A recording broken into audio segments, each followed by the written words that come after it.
All right, well, the scoreboard behind us here in Orchard Park tells the story. Buffalo Bills AFC East champs back-to-back. Second year in a row, Adam Benini and Vic Carucci. And now the question, how prepared are they for the postseason? I'll start with a cliche. Offense wins games, defense wins championships. The defense has been so much of the story, somewhat unexpectedly for so much of this season. Statistically, it bears it out. Number one in so many of the key categories in the National Football League. They look like they have what it takes to go deep into the postseason. You know, I think we came into this season with the mindset that this great offense that we saw in 2020 was going to carry this team again, as it did one game shy of the Super Bowl.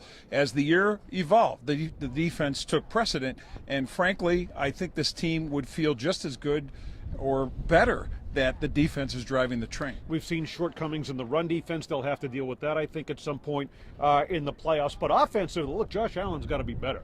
He was flat out erratic at times in this season-ending win over the Jets. I thought there were timing issues for sure between Josh and his receivers. The wind may have played a role, but you got to overcome that, and that's why they got him, for that big, strong arm and those talented receivers. They have to do better, but I think the key or the plus side, silver lining, Devin Singletary, this running game, and that is another element like defense that helps you in the postseason. Balance and what it can do to help set up a more effective game through the air. You know, one thing that stands out to me, Vic, is the way this team has dealt with adversity. You know, so much of the theme, the AFC Championship game, lost to the Chiefs last year, the tough losses to New England and Tampa Bay. They win 4 straight down the stretch, and I see them adjusting better within games.